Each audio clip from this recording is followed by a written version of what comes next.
Olá, está no ar mais uma edição do JJ Entrevista.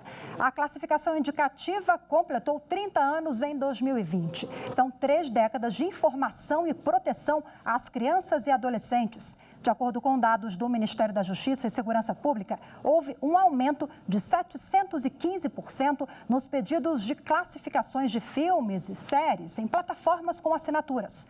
Para falar sobre os avanços desse controle, eu converso agora ao vivo com o Dr. Cláudio de Castro Panoeiro, que é secretário nacional de Justiça do Ministério da Justiça e Segurança Pública, que volta conosco aqui para mais uma rodada de conversas sobre a classificação indicativa 30 anos em 2020. Secretário, mais uma vez, seja bem-vindo. Obrigada pela participação. Boa tarde de novo.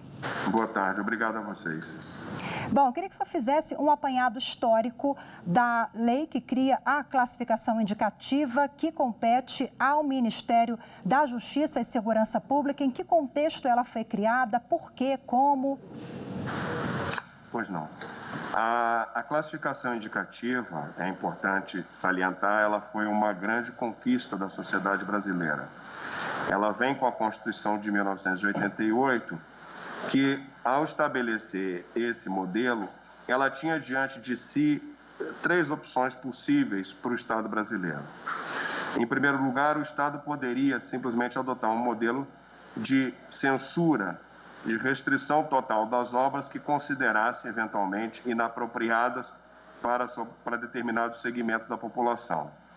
E nesse tipo de modelo, o Estado ou proíbe completamente a divulgação da obra ou exige que ela seja publicada com algum corte, o que pode, evidentemente, prejudicar o seu conteúdo.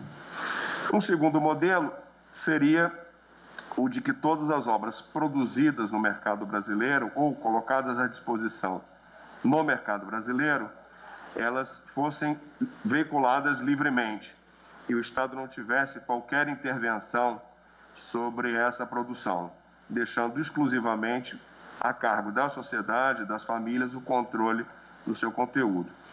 O terceiro modelo, que seria um modelo intermediário, é justamente aquele que prevê que o Estado não restringe, mas também não admite uma divulgação totalmente livre, fazendo uma classificação desse conteúdo. E ao fazer uma classificação, de acordo com critérios objetivos e determinadas faixas etárias, ele convida a sociedade, no caso os pais, a que eles valorem o conteúdo da obra e, junto com o Estado, então, decidam ou não veicular aquela obra para os seus filhos. É um modelo de responsabilidade ou de corresponsabilidade. Ao Estado cabe classificar e indicar a faixa etária adequada e aos pais cabe a decisão de exibir ou não a obra. Muito bem, a partir desse modelo adotado na Constituição, o Estatuto da Criança e do Adolescente, então, em 1990, ele regulamenta o que é a classificação indicativa, entrega essa atribuição ao Ministério da Justiça, ao Poder Executivo e ao Ministério da Justiça, e a partir de então surgem diversos normativos que acabam com o desenho que hoje nós temos da classificação indicativa. O senhor falou há pouco sobre critérios objetivos, né? Quais são os critérios adotados pelo Ministério da Justiça e os servidores responsáveis por essa classificação?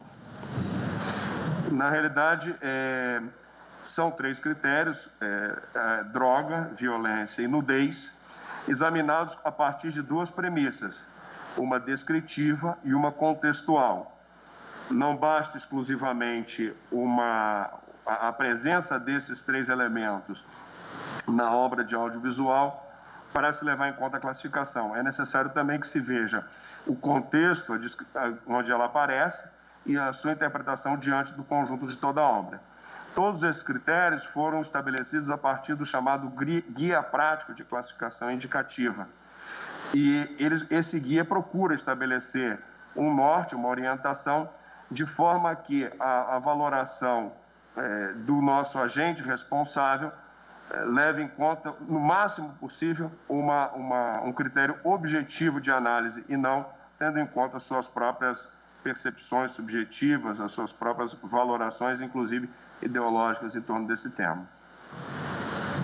Secretário, esse conselho, esses servidores, né, responsáveis pela classificação, esse grupo, ele é formado também por integrantes da sociedade civil, a escuta de profissionais da área da pedagogia, psicologia? Na realidade, essa pergunta é muito importante porque ela mostra uma evolução da classificação indicativa nos últimos 30 anos. A leitura pura e simples da Constituição e do Estatuto da Criança e do Adolescente levaria o intérprete, a sociedade, a entender que essa é uma atribuição exclusivamente do Estado brasileiro e que, portanto, ele deveria executar essas atividades sozinho e diretamente. Isso apenas seria possível num universo em que houvesse um absoluto controle sobre a demanda do que é produzido. Com o passar dos anos, a demanda, o número de produções audiovisual subiu muito. E então o Estado brasileiro viu a necessidade de num regime de corresponsabilidade, contar com a participação dos produtores dessas obras. Daí porque foram estabelecidos 2 critérios para a classificação, ou metodologias de trabalho, podemos dizer assim. A análise prévia da classificação indicativa e a autoclassificação. A análise prévia da classificação indicativa é aquela que é realizada diretamente por servidores do Ministério da Justiça. E a autoclassificação é aquela que é realizada pelos produtores dessas obras audiovisuais, as próprias empresas que realizam a autoclassificação. A pergunta que poderia surgir a partir daí seria que, uma vez feita a autoclassificação por uma empresa produtora de uma determinada obra, se ela estaria sujeita a algum tipo de análise por parte do Estado brasileiro. A resposta é sim. Na realidade, existe um período de monitoramento dessa obra para verificar se elas são compatíveis com os critérios estabelecidos no Guia Prática de Classificação. E termino. Quando você me pergunta se existe alguma participação de psicólogos ou pedagogos neste processo, ele se dá no momento da construção do próprio guia, quando eles são ouvidos para que a gente possa chegar às diferentes faixas etárias para a classificação de determinada obra ou determinado jogo. Agora, quais obras devem ser classificadas? Quando a gente fala nesse mercado audiovisual, hoje nós temos plataformas de streaming, cinema, rádio, televisão, youtuber, né? Tem um conteúdo vasto aí para várias idades e muito conteúdo inadequado também, que é difícil, né? De fiscalização, de controle dos pais. Como o Ministério da Justiça faz esse controle e quais os desafios? Bom, começando pelos controles. São classificadas as obras produzidas na televisão, aberta ou fechada, em cinemas, em espetáculos públicos, mostras visuais, os jogos de aplicativos e jogos físicos, chamados games, e também os jogos de RPG. A rádio também tem uma previsão para classificação indicativa das suas obras. O grande desafio da classificação indicativa no século XXI resulta da internet. Como você bem colocou, existe um universo de produção no YouTube, para a gente tomar apenas um exemplo, e os dados que nós temos aqui é de que aproximadamente 200 mil vídeos sobem por minuto no YouTube. E a pergunta é se o Ministério da Justiça realiza a classificação desse material.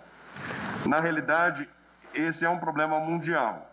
Faz alguns anos, o Reino Unido tentou realizar a classificação desse material e, logo depois de colocar em prática essa política pública, ele teve que retroceder porque se deu conta de que não haveria como realizar essa classificação. O Estado brasileiro se encontra diante do mesmo dilema.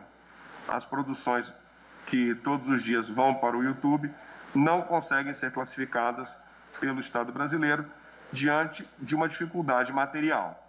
Hoje, através de um processo de diálogo com diferentes órgãos da sociedade civil, e aí entendo os conselhos tutelares, os ministérios públicos, as defensorias públicas, nós estamos buscando construir uma norma, um critério que nos permita controlar esse material.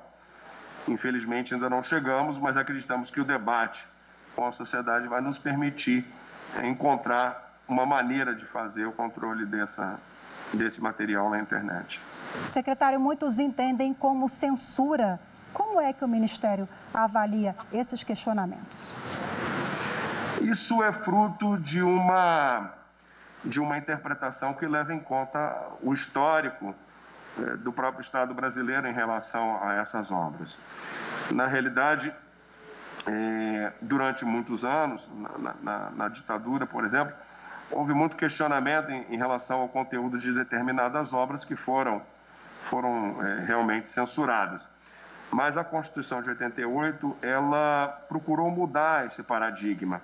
Como eu disse ao princípio da primeira pergunta, nós teríamos 3 caminhos a seguir, que seria o de restringir completamente a obra, o de deixar livremente a sua exibição, o que hoje acontece, por exemplo, com o YouTube, ou de fazer uma classificação indicativa orientando os pais. Em nenhum momento o Estado brasileiro proíbe que a obra seja exibida. Ele simplesmente classifica em determinadas faixas etárias para que a sociedade decida qual a melhor maneira de exibir aquele produto para a sua criança ou o seu adolescente.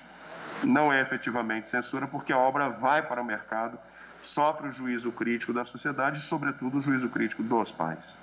Agora, uma classificação de uma novela, por exemplo, né? Às vezes a novela exibe em apenas um capítulo uma cena inadequada, um diálogo inadequado para aquele horário. A classificação, ela leva em conta toda a obra ou analisa de forma fragmentada determinada cena de cinema ou novela, como eu citei o exemplo? No caso das novelas, é feita por capítulo, essa classificação, assim como no caso das séries também. A classificação é feita por capítulo, porque seria até complicado fazer essa análise sobre toda a obra. Então, é feita uma classificação por capítulo, e aí, quando se vai exibir aquele conteúdo, vem a classificação própria para aquele conteúdo. Olha, este capítulo deve ser exibido para maiores de tantos anos, para que os pais tenham conhecimento daquele conteúdo. Mais uma vez, eu quero frisar que é apenas uma referência, né, secretário? Cabe aos pais esse controle também do que vai assistir, o que não vai. Quando esse controle não é feito, o senhor citou agora há pouco a atuação do Conselho Tutelar. Ele deve agir nessas situações? Na realidade, a afirmação que você faz e a pergunta são pertinentes por 2 aspectos. O modelo de classificação indicativa, ele parte de uma sociedade, da premissa de uma sociedade madura. No momento que nós vivemos numa democracia e temos a liberdade de nos manifestarmos, de exprimir as nossas opiniões, expressar as nossas ideias, nós somos responsáveis por aquilo que dizemos e fazemos. Visto do ponto de vista dos pais, eles são responsáveis pela educação dos seus próprios filhos e não podem delegar ao Estado essa atribuição. Então, é preciso que eles tenham a compreensão de que eles são protagonistas nesse processo. Do outro lado, vem a questão do ponto de vista do produtor da obra. Do momento que nós vivemos num mercado livre, em que eles podem efetivamente exibir os seus produtos, eles também são responsáveis pelo conteúdo que veiculam. E se eventualmente divulgam um determinado conteúdo impróprio para uma faixa etária, deverão naturalmente, dentro de um Estado que é democrático, responder por esses atos. A quem deverão responder? Ao Conselho Tutelar, ao Ministério Público, ao próprio Ministério da Justiça, que vai tomar conhecimento e adotará as providências estabelecidas em lei. Então, é importante que os produtores tenham a compreensão de que não é uma mera veiculação que vai eximi-los de qualquer responsabilidade. A colocação de uma obra inadequada, com a indicação inadequada, no horário inadequado para a população, implica, sim, em responsabilidade, e isso não é censura, isso é democracia. Agora, secretário, se um responsável leva uma criança, por exemplo, ao cinema para assistir uma obra, um filme que é inadequado e é permitido apenas para maiores de 18 anos, por exemplo, isso aí cabe ao Estado, ao estabelecimento fazer esse filtro? Em princípio, o estabelecimento deve... Existem critérios diferentes aí, dependendo da faixa etária e da classificação. As obras, por exemplo, classificadas para maiores de 18 anos, elas permitem que as crianças entre 16 e 18 anos possam entrar desde que autorizadas pelos pais. Então, os pais sabem que ela é uma obra para maiores de 18 anos e podem autorizar, através de um documento ou ali na hora, se identificando, os pais ou responsáveis autorizam a entrada. A mesma lógica acontece em relação às obras classificadas entre 10 e 16 anos. Os pais ou responsáveis, desde que estejam autorizando seus filhos para que entrem, eles poderão entrar. E os pais são responsáveis pelo que estão fazendo. Já no caso das obras que são proibidas para maiores de 10 anos, por exemplo, essa autorização dos pais não basta para que essas crianças possam assistir a esse filme, para a gente tomar o exemplo do cinema. Os pais não só devem autorizar a entrada, como devem permanecer com eles durante toda a sessão de exibição. Então, repara que, nesse caso, é a aplicação direta do regime da corresponsabilidade. Secretário, no início aqui do programa, eu falei a respeito do aumento muito expressivo, 715% nos pedidos de classificação indicativa, que o senhor atribui esse número que, salvo engano, é o maior registrado ao longo de 3 décadas, desde quando foi criada a classificação indicativa em 1990. A produção cinematográfica aumentou ou as crianças estão mais em casa em virtude da pandemia, daí o pedido dos responsáveis? Acho que os dois fatores são condicionantes. Em primeiro lugar, a pandemia forçou que as pessoas permanecessem mais em casa e com as escolas fechadas e as aulas em regime virtual, faz com que as crianças fiquem em casa e justamente quem tem filho, e eu tenho filho pequeno, sabe que a demanda pela televisão acaba sendo maior do que em períodos de não pandemia. Por outro lado, existe também uma produção maior da indústria de audiovisual no mundo. Hoje, com as plataformas de streaming, o que nós temos é que a produção, além da produção brasileira, que existe para determinados segmentos, existe também uma produção internacional que é veiculada aqui no Brasil. E isso cresceu no mundo todo. Talvez o próprio mercado de streaming, tendo a compreensão de que as pessoas ficariam mais em casa, acabou produzindo muito mais. Na realidade, 2 dados chamam a atenção aqui. Se nós fizermos um estudo comparativo ano a ano, o número de produções, sobretudo de streaming, ele vem crescendo exponencialmente ano após ano. Em segundo lugar, esse é um dado de hoje, a Disney hoje lançou a sua plataforma de streaming e ela apresenta um número que é simplesmente assustador.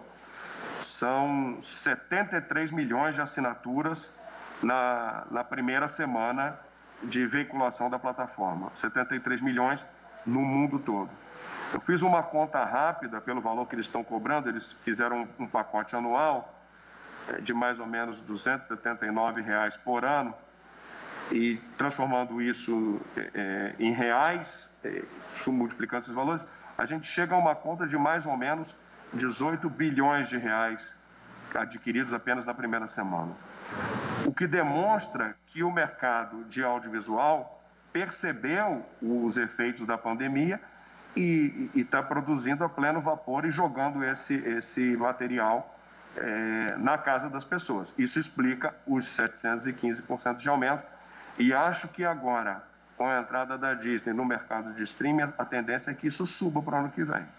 Em geral, como vem sendo o comportamento da indústria cinematográfica do mercado audiovisual? Eles geralmente respeitam os critérios estabelecidos? O senhor tem esse levantamento assim em linhas gerais do que está sendo desrespeitado? Quais os pontos mais sensíveis? De uma maneira geral, respeitam, não há muitos questionamentos, não. Pontualmente, o que a gente tem algum questionamento pode ser na TV aberta, por algum programa em particular. Eles oferecem uma classificação normalmente livre.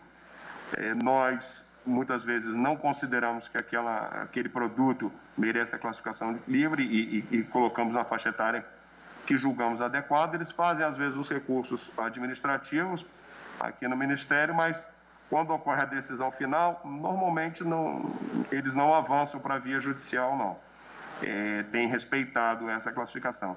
Acho que durante esses 30 anos houve um processo de amadurecimento da sociedade brasileira, seja do homem comum e da mulher comum que está dentro da sua casa com seu filho, seja do próprio mercado audiovisual. Pontualmente pode questionar, mas como regra, o regime é tão exitoso que ele é citado como paradigma no mundo todo. Eu falei em crescimento, nós tivemos um aumento também no que se refere às solicitações de jogos, né, de videogames, RPG. É um mercado também promissor. Diariamente surgem novas plataformas, novos jogos, né, com nomes que é difícil até a gente acompanhar, né? Eu tenho filho adolescente, as novidades elas não param de surgir. E como é que o Ministério tem trabalhado nessas plataformas de jogos? Na realidade, a lógica se repete um pouco. O Ministério, durante muitos anos, fez a classificação de todo o conteúdo e nós temos, inclusive, computadores especializados, computadores para esses jogos, para que se tenha uma ideia. Para fins de classificação indicativa, não são os mesmos que são usados na casa das pessoas, são supercomputadores, para dizer assim. Mas a partir do meado da última década, mais ou menos em 2015, foi feito um acordo internacional com vários países e se criou uma associação, e dentro desse modelo se criou o que chama de classificação simplificada de jogos, justamente tendo em conta isso que você falou. O volume de jogos produzidos é enorme, então nós precisávamos de uma ferramenta que nos desse mais velocidade nessa classificação. O que é a classificação simplificada de jogos? Foi estabelecido um questionário objetivo que o próprio produtor do jogo ele responde a cada uma das perguntas e, ao final, o próprio sistema gera um resultado que é a classificação para aquele jogo específico. Uma vez feita essa autoclassificação, esse jogo já vai poder ingressar no mercado, o que não demite o Ministério das suas competências, ou seja, o Ministério terá ainda assim que realizar o monitoramento daquele jogo. Mas dessa maneira, assim como acontece com o audiovisual, nós ganhamos em capilaridade, em eficiência nas nossas ações. Secretário, o senhor cita a adoção de um critério diferenciado, no que se refere aos jogos eletrônicos? Na verdade, uma metodologia. Essa classificação simplificada é uma metodologia, porque, por exemplo, no caso da classificação indicativa de audiovisual, não existe é como se fosse um programa em que você vai respondendo a determinadas perguntas, como um quiz, e ao final ele gera uma classificação. No caso da classificação do audiovisual, o funcionário fica diante da tela, ele assiste a toda a película, vai anotando as cenas que acontecem e, a partir dali, ele faz a classificação. No caso do jogo, ele vai respondendo a várias perguntas, até porque o produtor do jogo sabe exatamente o que colocou. Então, ele vai valorando ali com as perguntas, respondendo, e sai um resultado. É a metodologia de trabalho. É como se a gente, para mal comparando, se a gente pegasse a declaração do imposto de renda, você tem a declaração completa e tem a declaração simplificada. A gente poderia fazer essa classificação, vamos dizer, pela via completa ou pela via simplificada. Se optou, a partir desse convênio internacional, se criar um modelo de classificação simplificada para que a gente pudesse ganhar mais velocidade, sem prejuízo da própria classificação. Bom, secretário, 3 décadas de informação, proteção às crianças, adolescentes, informação clara e objetiva aos pais que, junto com o Estado, esses responsáveis farão o controle, consequentemente, protegem as nossas crianças. Quem quiser acompanhar a classificação indicativa, fazer pedidos ao Ministério da Justiça, qual a plataforma adequada, quais os canais de comunicação?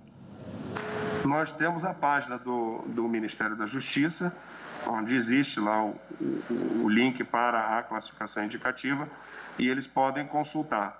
Essa página é até bastante visitada aqui no Ministério, se não é a primeira, é a segunda com maior número de acessos.